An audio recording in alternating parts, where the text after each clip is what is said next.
টানিয়ে ভালো করে জল শুকিয়ে রেখে দিয়েছিলাম। এবার দিয়ে দিয়েছি আর একটু এলাচ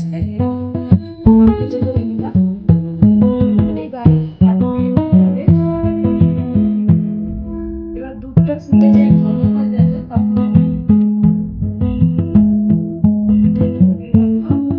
এলাচ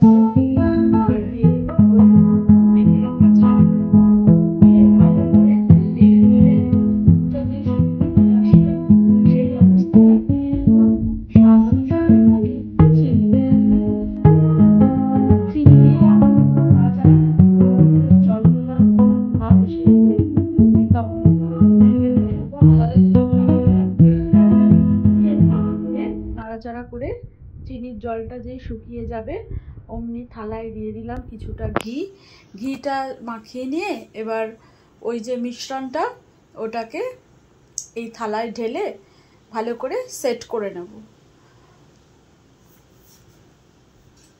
তো সেট করে নিয়েছি, এবার একটু ছুরি দিয়ে কেটে নিচ্ছি, কারণ ঠান্ডা হয়ে গেলে একটু কাটতে অসুবিধা হয়।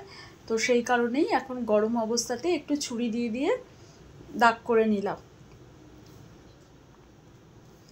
এইবার আমি এটাকে ফ্রিজে ঠান্ডা হতে রেখে দেব। আধ ঘন্টা বাদে আমি ফ্রিজ থেকে বার করে নিলাম।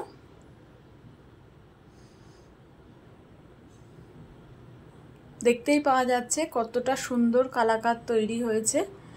ঘরে থাকা সামান্য কিছু উপকরণ দিয়েই তৈরি হয়ে গেল একদম দোকানের মতন সুন্দর কালাকাঁদ।